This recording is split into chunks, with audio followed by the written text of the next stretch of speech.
أعوذ بالله السميع العليم من الشيطان اللعين الرجيم. حسبنا الله ونعم الوكيل، نعم المولى ونعم النصير.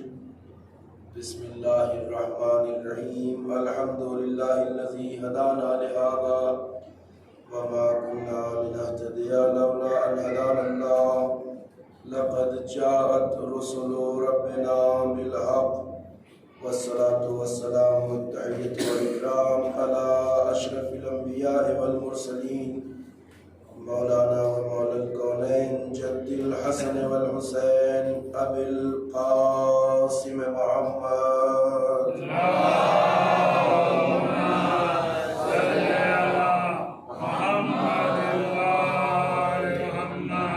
وعلى آله الطيبين الطاهرين المعصومين المظلومين، ولعنة الله الدائمة الباقية الأبدية على أعدائهم وقاتليهم وغاصبي حقوقهم أجمعين من الآن إلى قيام يوم الدين. أما بعد، فقد قال الله سبحانه تبارك وتعالى وهو أصدق القائلين: بسم الله الرحمن الرحيم.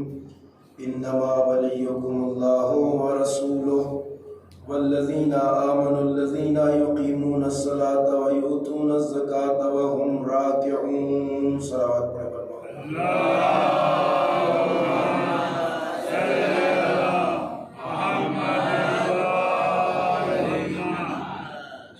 عزیزان گرامی، آیے ولایت کے ذیل میں سلسلہ گفتگو جاری ہے، اور اس آیے کریمہ جس میں ارشاد ہوا کہ بے شک تمہارا ولی اللہ ہے، اس کا رسول ہے، اور وہ صاحبان ایمان ہیں جو نماز کو قائم کرنے والے ہیں اور حالت رکوع میں زکوٰۃ دینے والے ہیں. ایک بات کی طرف اشارہ جو بہت تاکید کے ساتھ کیا گیا وہ یہ ہے کہ ولایت یعنی اللہ، اس کے رسول اور اہل بیت اطہار کی حاکمیت کو، ان کی حکومت کو، ان کے حکم کو اپنے وجود پر تسلیم کرنا، یعنی جو وہ فرمان دیں، جو وہ حکم دیں، اسے ہم اپنی مرضی پر، اپنی پسند پر مقدم رکھیں. لیکن لفظ ولایت کے اندر دونوں مفاہیم ہیں، اس لیے کہ اسلام دین محبت ہے، اور رشتہ محبت جب تک برقرار نہیں ہوگا تب تک اطاعت اور فرما برداری نہیں آئے گی. ہمیں اللہ سے محبت ہے، ہم اللہ کو اپنا حاکم مانتے ہیں. ہمیں رسول اللہ سے محبت ہے، ہم رسول اللہ کو اپنا حاکم مانتے ہیں. اور ہمیں اہل بیت اطہار اور امیر المومنین سے محبت ہے، ہم اس لیے اہل بیت کی ولایت کے قائل ہیں. یعنی ولایت میں دونوں مفہوم ہیں، محبت اور اطاعت.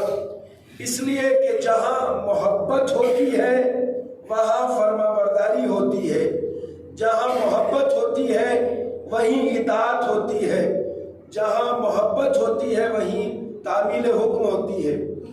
تو اہل بیت اطہار علیہ السلام اور ذات امیر المومنین سے ہماری محبت کتنی زیادہ ہے، اس کو تولنے اور ناپنے کا کوئی پیمانہ نہیں ہے. جب ہماری محبت کا ان کے ساتھ کوئی پیمانہ نہیں ہے تولنے کا کہ ہم کتنا چاہتے ہیں اہل بیت اطہار کو، تو بس جتنی محبت ہے اتنی ہی اطاعت ہے.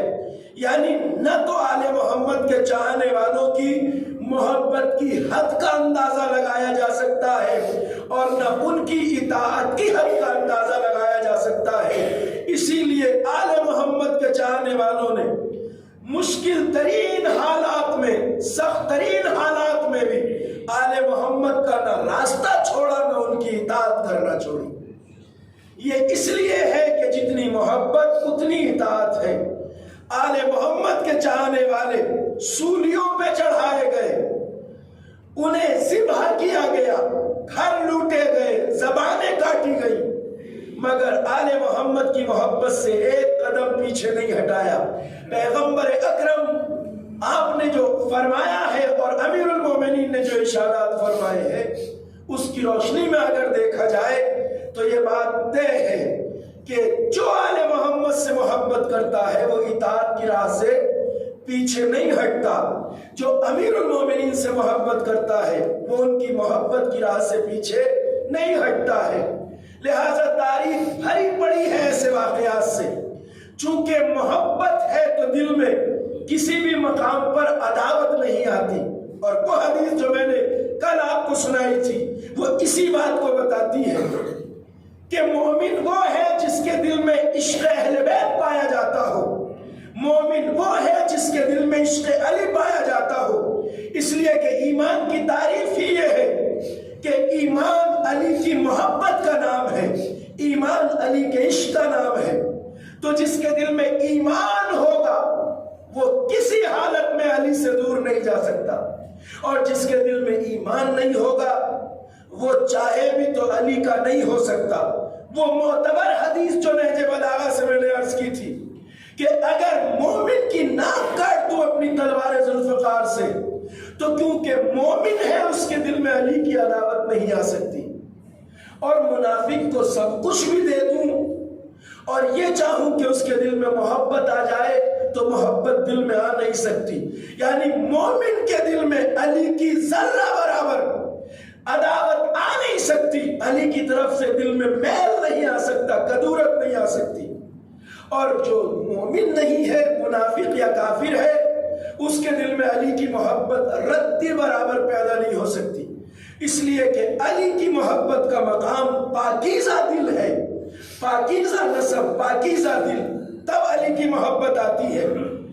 اس لیے اگر تاریخی حوالوں کی طرف آپ جائیں تو دیکھیں گے بدترین حالات میں اور سخت ترین حالات میں بھی علی کے چاہنے والوں نے علی کی محبت کا راستہ نہیں چھوڑا، بدترین ظالموں کے سامنے بھی علی کی ولایت کا اعلان کیا، ان ظالموں کے سامنے بھی علی کے عشق کا اظہار کیا کہ جن کے خوف سے دنیا کانپتی تھی۔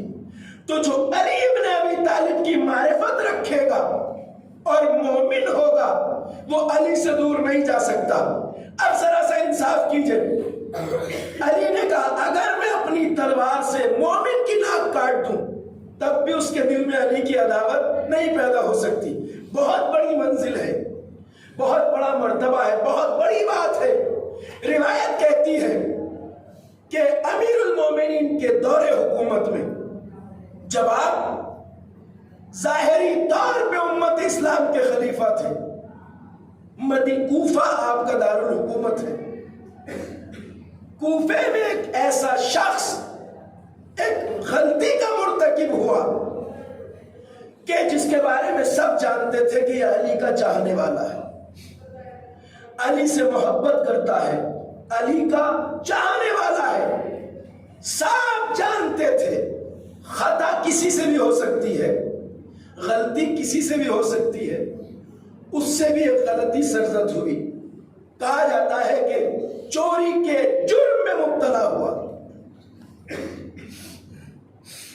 جب گرفتار کر لیا گیا تو فیصلے کے لیے امیر المومنین کے پاس لایا گیا، کیونکہ آپ حاکم ہیں، اور تاریخ بتاتی ہے کہ آج کوفے کے سارے منافق اکٹھا ہو گئے کہ چلو دیکھتے ہیں علی آج کیا فیصلہ سناتے ہیں، کیونکہ آج وہ پکڑا گیا ہے جو علی کا چاہنے والا ہے۔ کوفے کے سارے منافق آئے مسجد میں اور سارا مجمع ہے، آج یہ دیکھنا چاہتے ہیں کہ علی کیا فیصلہ دیتے ہیں، کیونکہ آج وہ پکڑا گیا ہے جو علی کا چاہنے والا ہے۔ میں سوچ رہا تھا کہ انہیں اتنا شوق کیوں ہے علی کا فیصلہ دیکھنے کا، کہ علی اپنے کے بارے میں کیا فیصلہ دیتے ہیں۔ وجہ یہ تھی کہ اب تک یہ امت کا مزاج بن چکا تھا کہ جو خلیفہ کے قریب ہوتا تھا اس کے بڑے بڑے جرم معاف کر دیے جاتے تھے، اور جو مخالف ہوتے تھے انہیں سزائیں دی جاتی تھی۔ آپ کو پتا ہے جس نے حالت نماز میں شراب کی مستی میں صبح کی 2 کی بجائے 4 پڑھائی اسے بھی سزا سے معاف کر دیا دیا جاتا تھا، تو ایسے ایسے مجرموں کو کیونکہ چھوڑ دیا جاتا تھا۔ تو آج منافق یہ دیکھنے کو جمع ہوئے کہ دیکھیں علی اپنے کے بارے میں کیا فیصلہ دیتے ہیں۔ اب تک تو امت کا مزاج 25 سال میں یہ بن چکا تھا کہ اپنوں کو چھوڑ دیا جاتا تھا، دوسروں کو سزائیں دی جاتی تھی۔ امیر المومنین کے پاس اس شخص کو لایا گیا، گواہی مکمل ہوئی، اس نے اقرار کیا، اور جب یہ ثابت ہو گیا کہ اس سے یہ جرم سرزد ہوا ہے، یہ خطا اس سے سرزد ہوئی ہے، تو امیر المومنین نے وہ سزا جاری کی، وہ حد جاری کی جو چوری کے جرم میں کی جاتی ہے۔ چوری کے جرم کی سزا اسلام میں کیا ہے؟ ہاتھ کو کاٹنا۔ امیر المومنین نے اس کے ہاتھ کی انگلیوں کو کاٹ دیا، اور اب یہ شخص اپنے کٹے ہوئے ہاتھ اور انگلیوں کو لے کر امیر المومنین کی بارگاہ سے نکلا۔ ظاہر سی بات ہے ایسے عالم میں جب ہاتھ کٹا ہو تو درد کتنا ہوگا، خون بہ رہا ہے، درد کی شدت ہے، اپنے ہاتھ کو لپیٹ کر مولا کی بارگاہ سے باہر نکل آیا۔ جب منافقوں نے یہ دیکھا کہ بھائی علی نے تو انصاف قائم کیا ہے، عدل قائم کیا ہے، اگرچہ چاہنے والا تھا، وہاں جب دیکھا کہ علی نے تو انصاف سے کام لیا ہے، تو اس چاہنے والے کو کوفے کے بازار میں روک لیا۔ اب جس کا ہاتھ درد سے کرا رہا ہو، خون تازہ بہ رہا ہو، اسے روک کے منافقوں نے کھیرا بازار میں۔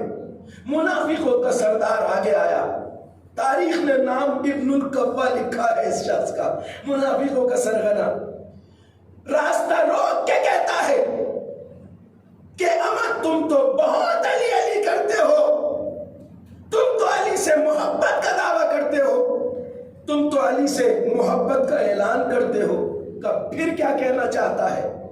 کہا علی نے تمہارے ساتھ اتنی بھی رعایت نہ کی کہ کم از کم تمہارا ہاتھ نہ کاٹتے، بس یہ ہے علی کے عشق کا تقاضا، ہاتھ ابھی کٹا ہے، درد ابھی کم نہیں ہوا کہ چاہنے والے نے بھرے بازار میں قدموں کو جما کے کہا او منافق کیا بکتا ہے، میں اپنے مولا کو آقا مانتا ہی اس لیے ہوں کہ اللہ کے قانون کے مطابق علی نہ اپنے کو دیکھتا ہے نہ غیروں کو دیکھتا ہے۔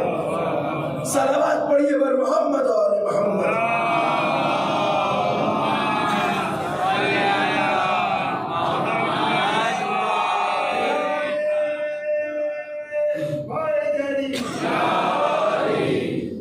اللہ کے قانون کے بارے میں علی پارٹی بازی نہیں کرتے، اللہ کے قانون کے بارے میں علی یہ نہیں دیکھتے کہ کون اپنا ہے کون پرایا ہے، جو حاکم کا حق ہے علی انصاف قائم کرتے ہیں۔ اور پھر اس نے بیان کرنا شروع کیا، میرا ہاتھ اس نے کاٹا ہے جو یعصوب الدین ہے، میرا ہاتھ اس نے کاٹا ہے جو قیامت میں سفید چہرے والوں کا مولا ہے، میرا ہاتھ اس نے کاٹا ہے جو داماد پیغمبر ہے، میرا ہاتھ اس نے کاٹا ہے جو فاتح خیبر ہے۔ علی کے فضائل بیان کرنا شروع کیے بھرے بازار میں۔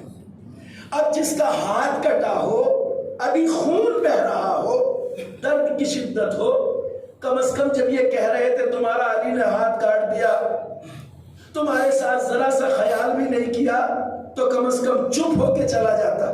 مگر علی کے عشق کی حرارت جس دل میں ہوتی ہے، وہ علی کی توہین کے بارے میں چپ نہیں ہو سکتا، فضائل بیان کر رہا ہے، بھرے بازار میں مجمع سن رہا ہے۔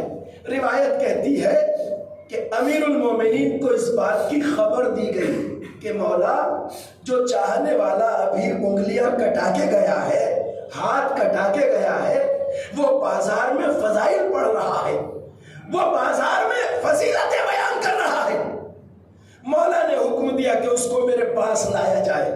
اب اس مقام پر ٹھہر کر اس بات کو سن لیجیے گا، یہ واقعہ ہمیں یہ بتاتا ہے کہ علی کی محبت اگر دل میں ہے تو ہمیں گناہوں سے بچنا بھی ہے، اور اگر گناہ ہو جائے تو یہ نہیں سمجھنا کہ نجات نہیں ہوگی،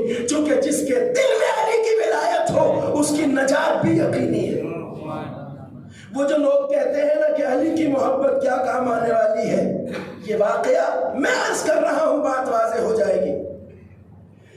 ایک ٹولہ ایسا ہے جو کہتا ہے جب اہل بیت سے محبت کرتے ہیں تو کچھ بھی کریں، یہ بھی غلط ہے لوگ۔ اور ایک ٹولہ ایسا ہے کہ بھیا محبت کچھ کام نہیں آئے گی، بس عمل کرو، اچھے عمل کرو، یہ بھی ٹولہ پوری طرح صحیح نہیں ہے۔ ایسا نہیں ہے کہ علی کی محبت تمہیں گناہوں کا سرٹیفکیٹ دیتی ہو، اور ایسا بھی نہیں ہے کہ علی کی محبت کسی کام نہ آئے۔ جب اس چاہنے والے کو واپس مولا کے پاس لایا گیا تو مولا کو بتا دیا تھا لوگوں نے کہ ابھی بازار میں فضائل پڑھ رہا ہے۔ امیر المومنین نے محبت بھری نگاہوں سے دیکھا، ہے تو چاہنے والا، اگرچہ جرم ہوا ہے۔ امیر المومنین نے قریب بٹھایا، اس کی کٹی ہوئی انگلیوں کو کٹے ہوئے ہاتھ سے جوڑا، اور پھر حضرت نے اپنا دست مبارک جب پھیرا تو ہاتھ ایسا ہو گیا جیسا کٹا ہی نہیں تھا۔ ایک صلوات پڑھیے بر محمد و آل محمد۔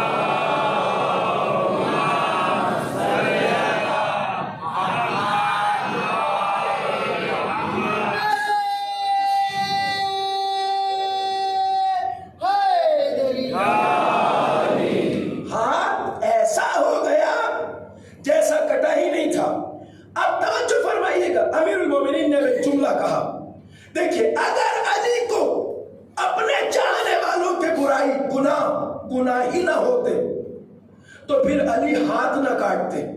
اب میرے مولا نے ارشاد فرمایا، اے ہمارے چاہنے والے، میں نے ابھی تیرے ہاتھ کو کاٹا تھا، وہ علی کی عدالت کا تقاضا تھا۔ میں نے ابھی تیرا ہاتھ جو کاٹا تھا وہ علی کی عدالت کا تقاضا تھا۔ اب بالکل ویسا کر دیا جیسا کٹا نہیں تھا، یہ تیرے دل میں میری محبت کا تقاضا ہے۔ صلوات پڑھیے بر محمد و آل محمد۔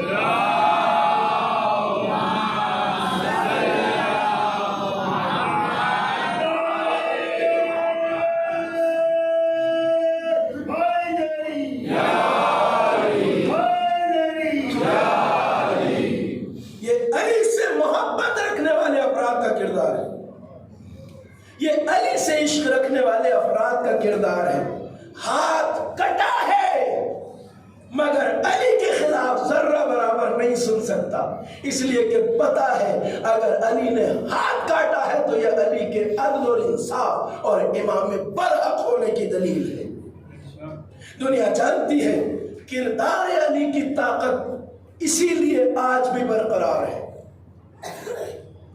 مٹ گئے بڑے بڑے حاکم، ختم ہو گئے علی سے لڑنے والے، ختم ہو گئے علی کے مقابلے میں آنے والے، مگر علی کے کردار کی طاقت آج بھی انسانوں کو جذب کرتی ہے۔ انصاف سے بتائیے، ایک وہ چاہنے والا ہے جو علی کے زمانے میں ہے، ایک وہ چاہنے والا ہے جو آج 1400 سال بعد علی سے محبت کرتا ہے۔ کیا آج ہمارے بیچ میسم جیسے نہیں ہے؟ کمال علی کے عشق یہ ہے کہ 1400 سال بعد بھی علی کے راستے پہ چلنے والے وقت کے میسم تمار بھی موجود ہیں، مالک اشتر بھی موجود ہیں، چونکہ علی کے عشق، علی کے وجود کی طاقت اور کشش میں کمی نہیں آ سکتی۔ علی کا وجود جس طرح کل کے لوگوں کو اپنی طرف کھینچتا تھا، پاکیزہ لوگوں کو، آج بھی اسی طرح کھینچتا ہے۔ آپ دیکھیے علی کے راستے پہ سب کچھ لٹا دیتے ہیں مگر قدم پیچھے نہیں ہٹاتے، اور علی کے دشمن بھی اتنے بدترین ہیں کہ جو جہنم خرید لیتے ہیں مگر علی کے راستے پہ چلنے والوں کی عداوت دل میں پالتے ہیں، علی کی دشمنی سے باز نہیں آتے۔ امیر المومنین کی شہادت کے بعد آپ کی قبر اطہر تقریباً 100 سال تک لوگوں کی نظروں سے اوجھل رہی۔ یہی نجف اشرف جہاں امیر المومنین کو دفن کیا گیا تھا شہادت کے بعد، 100 سال تک زمانے والوں کو یہ پتہ نہیں تھا کہ علی کو کہاں دفن کیا گیا ہے۔ 100 سال تک واقعہ مشہور ہے، کہ ہارون الرشید کے زمانے میں ایک تو وہ روایت بیان کی جاتی ہے کہ ہارون الرشید اس علاقے میں شکار کھیلنے آیا اور اس کے کتوں نے ایک بلندی اونچائی پہ چڑھنے سے منع کر دیا. کتے اس بلندی پہ نہیں جا رہے تھے. اس نے کھوج بین کی، معلومات کی، تب یہ راز منکشف ہوا کہ یہاں کتے نہیں جاتے اس لیے کہ یہاں علی ابن ابی طالب کی قبر ہے. اور ایک روایت جو اس سے زیادہ معتبر ہے وہ یہ ہے کہ چھٹے امام نے اپنے زمانے میں چاہنے والوں کو علی کی قبر کا پتہ بتایا. صلوات پڑھیے بر محمد و آل محمد.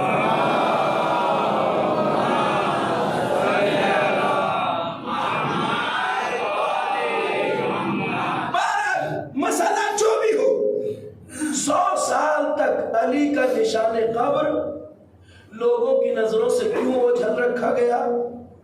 اس کی وجہ یہ بیان کی جاتی ہے کہ جتنے زیادہ شدید محبت علی سے رکھنے والے تھے کچھ افراد کہ جنہوں نے زبانیں کٹا دی، گھر لٹا دیے، بچوں کو قربان کر دیا، مگر علی کا راستہ نہیں چھوڑا.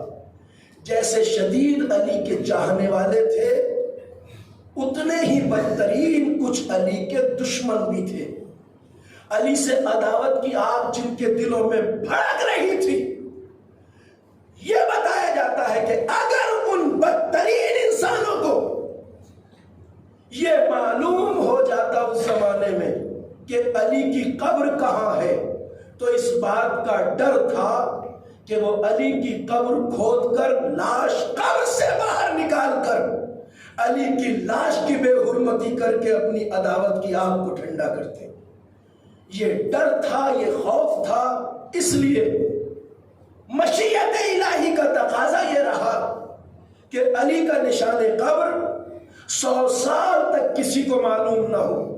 جب ایسے دشمن کم ہو گئے، چاہنے والوں کی تعداد بڑھ گئی، تب علی کا نشان قبر بتایا گیا جو آج نجف اشرف ہے. تو علی سے جتنی شدید محبت رکھنے والے پیدا ہوئے اتنے ہی شدید علی سے عداوت رکھنے والے. یہ علی کے کردار کا کمال ہے. چونکہ علی کے کردار میں جتنی پاکیزہ لوگوں کو کھینچنے کی طاقت ہے اتنا ہی بدترین لوگوں کو اپنے آپ سے دور رکھنے کی طاقت ہے. علی کے کردار کا جاذبہ اور دافعہ جو فلسفہ میں نے کل آپ کی خدمت میں پیش کیا تھا. ہمیشہ ایسا ہوتا ہے کہ جب کوئی کسی خاندان میں پیدا ہوتا ہے، جنم لیتا ہے، تو اس خاندان میں اسے اپنے بڑوں کی داستانیں سنائی جاتی ہیں، کہانیاں سنائی جاتی ہیں، ہے نا؟ کہتے ہیں جب نجف آباد ہو گیا اور چاہنے والے نجف کے اطراف میں آباد ہو گئے تو ایک مشرک گھرانے میں ایک بچہ پیدا ہوا. وہ گھرانہ عرب کے بہادروں کا گھرانہ تھا. وہ گھرانہ عرب کے سورماؤں کا گھرانہ تھا. اس خاندان میں بڑے بڑے دلاور پیدا ہوئے تھے. اب ظاہر سی بات ہے جس خاندان میں جو بچہ پیدا ہوتا ہے اسے بڑوں کے واقعات سنائے جاتے ہیں.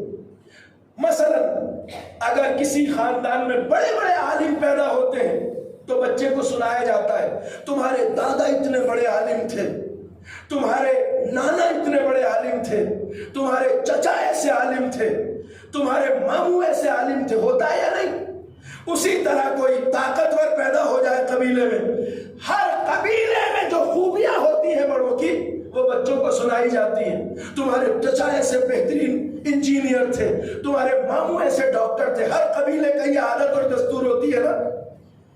چونکہ یہ بہادروں کے خاندان میں پیدا ہوا تھا تو اسے بچپن سے یہ سنایا جاتا تھا کہ تمہارے دادا ایسے سورما تھے، تمہارے نانا ایسے بہادر تھے، ماموں ایسے تھے، باپ ایسے شجاع اور بہادر تھے.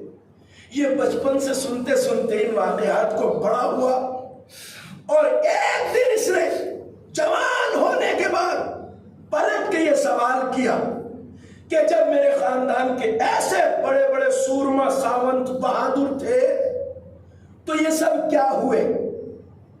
تو کہا کہ بھائی سب بڑے بہادر تھے مگر سب مارے گئے۔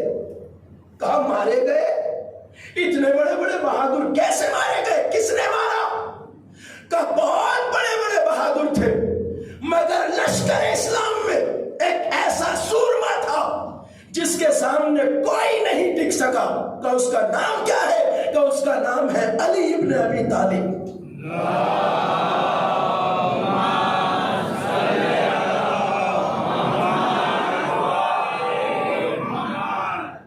اب علی ابن ابی طالب، اب دیکھیے تاریخ اسلام، علی کی تلوار ذوالفقار کی انگنت خصوصیات ہیں، انگنت خصوصیات ہیں، اور ان خصوصیات سے عقل حیران رہ جاتی ہے۔ یہ شخص جس نے سنا کہ صاحب قبیلے میں بڑے بڑے سردار، بڑے بڑے بہادر، بڑے بڑے پہلوان تھے مگر سب مارے گئے، کس کے ہاتھوں؟ کہ لشکر اسلام کے ایک سپاہی علی ابن ابی طالب کے ہاتھوں۔ جوان تھا، بہادر قبیلے میں پیدا ہوا تھا، تو خود بھی اندر بہادری تھی فطری طور پر، جوش آیا، غصے میں تمتما کے کہتا ہے اب مجھے یہ بتاؤ علی کہاں ہے؟ علی کہاں ہے؟ کہا بھائی اب علی بھی اس دنیا میں نہیں ہے، اب علی بھی اس دنیا میں نہیں ہے۔ کہتا ہے تو مجھے یہ بتاؤ علی کی قبر کہاں ہے؟ علی کی قبر کہاں ہے؟ اسے بتایا گیا علی کی قبر نجف میں ہے۔ اب مجھے نہیں پتا کہ یہ کیا سوچ کے چلا، بہادر قبیلے کا بہادر جوان آیا نجف علی کی قبر پر اور خطاب کر کے کہا اے علی، میں نے سنا ہے کہ تم نے میرے قبیلے کے بڑے بڑے سرداروں اور سورماؤں کو مارا ہے، ذرا اٹھو اور مجھ سے مقابلہ کر کے دکھاؤ۔ مجھے نہیں پتا کہ یہ کافر کیوں علی سے خطاب کر رہا ہے، شاید جو اعتقاد بعض مسلمانوں کا نہیں ہے وہ عقیدہ کم از کم اس کا ہے کہ ایسا صاحب قبر جو علی جیسا ہو، وہ سنتا بھی ہے، سمجھتا بھی ہے، جواب بھی دیتا ہے۔ کافر ہو کے علی سے بات کر رہا ہے، اس کا مطلب کچھ نہ کچھ علی کے بارے میں جانتا ہے۔ کہ اٹھو مجھ سے مقابلہ کرو، تم نے میرے قبیلے کے بڑے بڑے سرداروں کو، کافروں کو مارا ہے۔ تاریخ کہتی ہے کہ جب اس نے علی کی قبر پر یہ دعویٰ کیا، للکارا، تو امیر المومنین کی قبر سے ہاتھ برآمد ہوا، 2 انگلیاں، اور ایک وار ہوا اور یہ 2 ٹکڑوں میں کٹ کے گر گیا۔ ایک صلوات پڑھ لیجیے بر محمد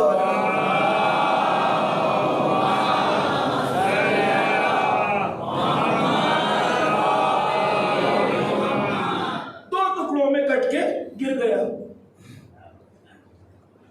اب ظاہر سی بات ہے قبر علی کے پاس ایک لاش پڑی ہے، ایک لاش پڑی ہے،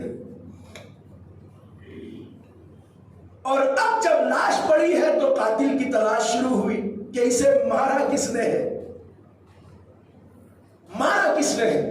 معاملہ حاکم وقت کے دربار میں آیا کہ ایک لاش ملی ہے، اس کا قاتل کون ہے، قاتل کو پکڑا جائے، کس نے مارا ہے اس کو۔ جب اطراف میں آباد لوگوں سے پوچھ تاچھ کی گئی، بھائی ظاہر سی بات ہے کوئی لاش علاقے میں پڑی ہے تو پوچھ تاچھ علاقے کے لوگوں سے تو ہوگی، جو وہاں چاہنے والے آباد تھے یا دوسرے لوگ، پوچھ تاچھ ان سے ہوئی، کس نے مارا ہے بتاؤ، قاتل کا پتہ بتاؤ۔ اب ظاہر سی بات ہے وہ کیا بتائیں، کسی نے منظر دیکھا تھا، نہ ماجرا دیکھا تھا، کیسے بتائیں۔ کہا اگر نہیں بتایا تو تم سب کو اس کے قتل کے جرم میں سزا دی جائے گی۔ بہت پریشان ہوئے۔ ایک صاحب علم شخصیت نے کہا کہ کل میں ساتھ جاؤں گا۔ دربار میں آئے حاکم کے، کہا میں بتاؤں گا کہ اس شخص کو کس نے قتل کیا ہے۔ کہا بتاؤ کس نے قتل کیا ہے۔ کہا اسے صاحب قبر نے قتل کیا ہے، قبر علی ابن ابی طالب۔ کہتے ہو ارے یہ کیسے ہو سکتا ہے، کہاں دور کی کوڑی لائے ہو، صاحب قبر کیسے قتل کر سکتا ہے۔ کہا اسے اس صاحب قبر نے قتل کیا ہے، کہ اگر ثابت نہ کر سکے تو تمہاری گردن اڑا دی جائے گی۔ کہا ثبوت میں دیتا ہوں، خود دیکھ لو جا کر۔ کہا ثبوت کیا ہے؟ کہ علی کی تلوار ذوالفقار کی سینکڑوں خصوصیتوں میں سے ایک خصوصیت تاریخ میں یہ لکھی ہے کہ جب کوئی دشمن علی کے ہاتھ سے قتل ہوتا تھا تو لاش کے دونوں ٹکڑے برابر ہوتے تھے۔ ایک صلوات پڑھیے بر محمد و آل محمد۔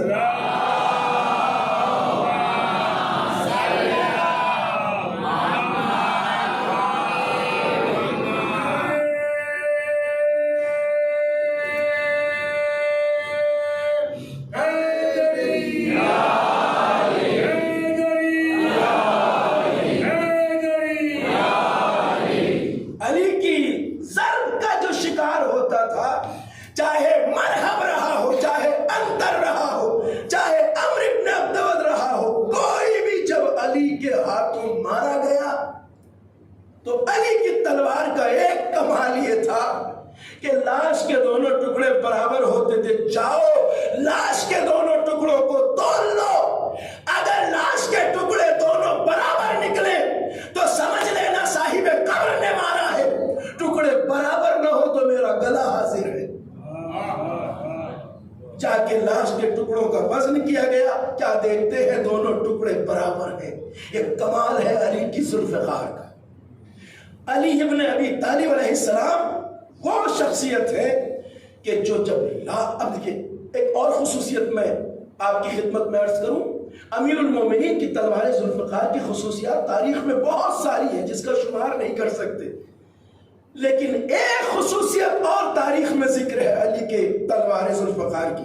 ایک تو یہ کہ جب لاش گرتی تھی دشمن کی تو دونوں ٹکڑے برابر ہوتے تھے۔ اسے بھی ساتھ رکھیے اور پھر اس فضیلت کو سنیے اور اندازہ لگائیے کمال شجاعت علی ابن ابی طالب کا۔ روایت میں لفظ ہے کہ کانت ضربات علی ابکارا، علی کی تلوار کا ہر وار نیا ہوتا تھا۔ نیا مطلب بکر۔ کانت ضربات علی ابکارا، علی کی تلوار کا ہر وار نیا ہوتا تھا۔ مطلب کیا ہے؟ مطلب یہ ہے کہ جس اینگل سے علی نے ایک دشمن کو قتل کیا پھر دوبارہ اس اینگل سے کسی دشمن کو قتل نہیں کیا۔ یعنی بدن پہ دشمن کے جب علی کی تلوار چلتی تھی تو ہمیشہ نئے ڈھنگ سے چلتی تھی۔ یہ مقام حیرت ہے، اور اس کی حیرت اس لیے بڑھ جاتی ہے کہ جب یہ کٹ کے گرتا تھا تو لاش کے دونوں ٹکڑے برابر ہوتے تھے۔ اب ذرا اسے ملائیے، اب میں اس کی اور وضاحت کرتا ہوں۔ نئے وار کا مطلب کیا ہے؟ اگر کسی دشمن کو علی نے ایسے کاٹا ہے کہ سر سے لے کے تلوار نیچے تک کاٹتی چلی گئی تو پھر کبھی کسی دشمن کو اس اینگل سے نہیں کاٹا۔ آپ کو پتا ہے کہ علی نے سر سے لے کے پاؤں تک کسے کاٹا ہے؟ 2 حصوں میں، وہ صرف مرہب ہے، اور مرہب کے بعد پھر علی نے یہ وار ریپیٹ نہیں کیا۔ اور اگر کسی کو ادھر سے ادھر کو کاٹا ہے تو پھر اس اینگل سے دوبارہ کسی کو نہیں مارا۔ اگر کسی کو بیچ سے دوبارہ کیا ہے تو پھر اس اینگل سے کسی کو نہیں مارا۔ کانت ضربات علی ابکارا، علی کی تلوار کا ہر وار نیا ہوتا تھا۔ یعنی جب دشمن کا جسم کٹتا تھا تو ہر دشمن نئے طریقے سے کٹتا تھا۔ اسے کہتے ہیں بکر، یعنی نیا وار۔ ہر علی کی تلوار کا وار نیا ہوتا تھا۔ تاریخ میں جب اس بات کو پڑھا گیا، سنا گیا، دیکھا گیا تو بہت سے لوگوں نے حیرت کا اظہار کیا، کہا بھائی ایسا کیسے ہو سکتا ہے؟ اعتراض کرنے والے جلدی اعتراض کرتے ہیں، ایسا کیسے ہو سکتا ہے کہ ہر وار نیا ہو؟ جنگ کے میدانوں میں علی نے سینکڑوں دشمنوں کو مارا ہے۔ جنگ کے میدانوں میں علی نے سینکڑوں ظالموں کو، کافروں کو موت کے گھاٹ اتارا ہے۔ آخر انسانی باڈی میں اتنی کتنی جگہ ہے کہ جو ہر بار نیا ہو؟ بھئی سینکڑوں دشمن کو جو مار رہا ہے، آخر